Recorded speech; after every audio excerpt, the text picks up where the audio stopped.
A lo largo de la vida académica se empieza a conocer ciertas reglas las cuales tenían que cumplir ciertos parámetros para su elaboración. Habitualmente en la enseñanza básica los profesores son los encargados de establecer las normas de presentación, pero cuando pasamos a la enseñanza superior, los textos cobran una mayor complejidad para su estructura, siendo necesario otras reglas para presentarlos. En el estándar internacional, esto se conoce como las normas APA. ¿Cuál es el origen de las normas APA? Las normas APA tienen su origen en la Asociación Estadounidense de Psicología durante el año 1929, donde se elaboraron estas normas para la presentación de trabajos relacionados con las ciencias de la conducta o las ciencias sociales, estableciendo una estructura para su elaboración, teniendo en cuenta que las normas APA incluyen directrices para estructura y formato del trabajo, tales como la organización de los títulos, el uso de fuentes y la inclusión de referencias bibliográficas. Ahora veamos el formato del documento. Tenemos en primer lugar el papel tamaño carta, con medidas de 21.59 centímetros por 27.94 centímetros. A continuación les mostraremos las diferentes fuentes y tamaños que se utilizan en las normas APA séptima edición. Por otra parte, es de suma importancia que conozcan las abreviaturas que se pueden utilizar en este formato. Por otra parte, tenemos el orden de los elementos del trabajo. Se sugiere que los trabajos incluyan los siguientes elementos, con las variaciones necesarias de acuerdo con el contexto de producción del texto: página de presentación, resumen, contenidos o cuerpo del texto, referencias, notas al pie, tablas, figuras y por último anexos. Este es un paso muy importante porque la adecuada jerarquía de títulos facilita la comprensión de las relaciones de inclusión, categorías, subcategorías, temas, subtemas en el texto. Se propone un máximo de 5 niveles. El primer nivel va centrado, en negrita y cada palabra iniciando en mayúscula. El segundo nivel va alineado a la izquierda, en negrita y cada palabra iniciando en mayúscula. El tercer nivel es algo similar al segundo nivel, a excepción de que este va en cursiva. Al hacer uso de alguno de estos 3 primeros niveles, el texto debe ser redactado en un párrafo aparte. El cuarto nivel va alineado a la izquierda, en negrita, cada palabra empezando en mayúscula, con sangría de media pulgada y punto final.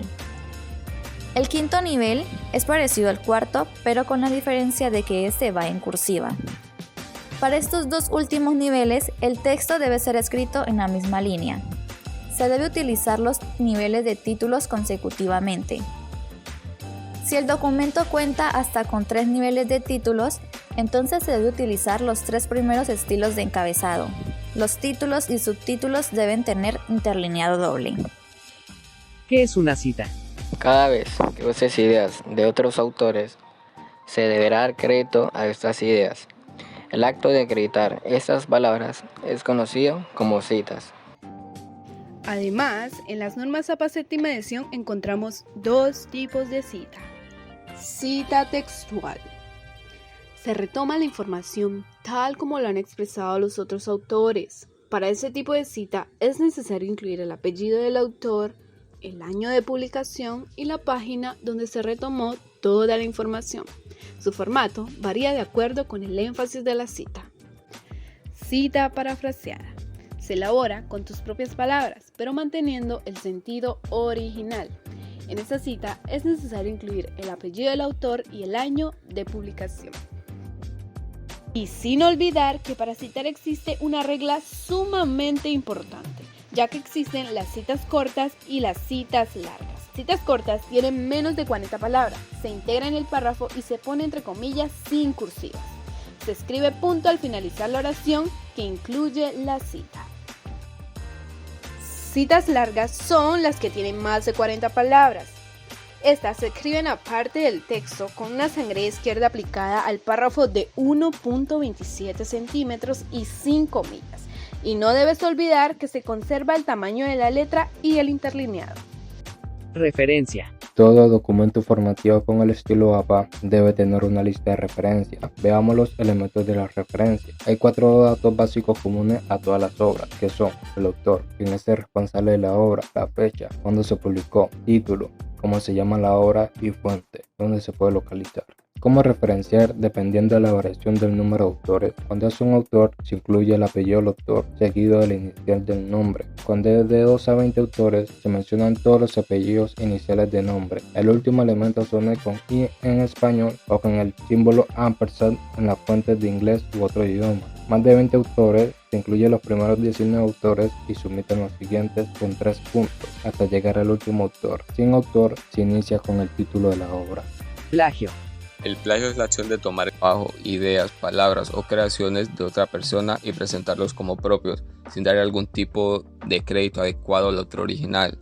De hecho, existen varios tipos de plagio, los cuales son el plagio completo. Esta es la forma más severa del plagio, en la que un investigador toma un manuscrito o estudio que otra persona creó y lo presenta bajo su nombre. El plagio directo o textual. Se produce cuando un autor copia el texto de otro autor palabra por palabra sin el uso de comillas o atribución, por lo que pasa como propio. El autoplagio, también conocido como duplicación, ocurre cuando un autor reutiliza partes significativas de su trabajo previamente publicado sin algún tipo de atribución. El plagio mosaico. Este puede ser más difícil de detectar porque combina las frases o el texto de otra persona dentro de su propia investigación. El plagio accidental. Ya sea intencional o no, no hay excusa para el plagio y las consecuencias suelen ser las mismas. Sin embargo, el plagio puede ser accidental si ocurrió por algún tipo de negligencia, error o paráfrasis involuntaria. El parafrasear el plagio. Este es el tipo de plagio más común. Implica el uso de escritura de otra persona con algún tipo de cambios menores en las oraciones. Aunque las palabras difieran, por lo general la idea principal siempre se mantiene. Tablas y figuras. Bueno, ahora vamos a hablar de las figuras. ¿Qué son las figuras? Las figuras son todo tipo de elementos visuales que son diferentes a las tablas. Por ejemplo, ilustraciones, infografías, fotografías, mapas, diagramas de dibujo, etc.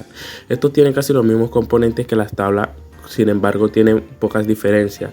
Por ejemplo, esta tiene número de figura, título, de ahí viene la imagen, que es la figura, después sigue la leyenda, y la leyenda es una breve explicación de la figura, donde habla la historia o un poco más de la figura. La nota es una explicación opcional más larga y menos resumida, que habla sobre la figura o en casos que la persona no puede entender algo.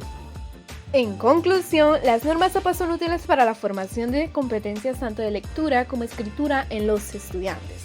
Darle a conocer habilidades como la organización, citación y referencias bibliográficas para emplearlas de manera adecuada en los trabajos escritos académicos.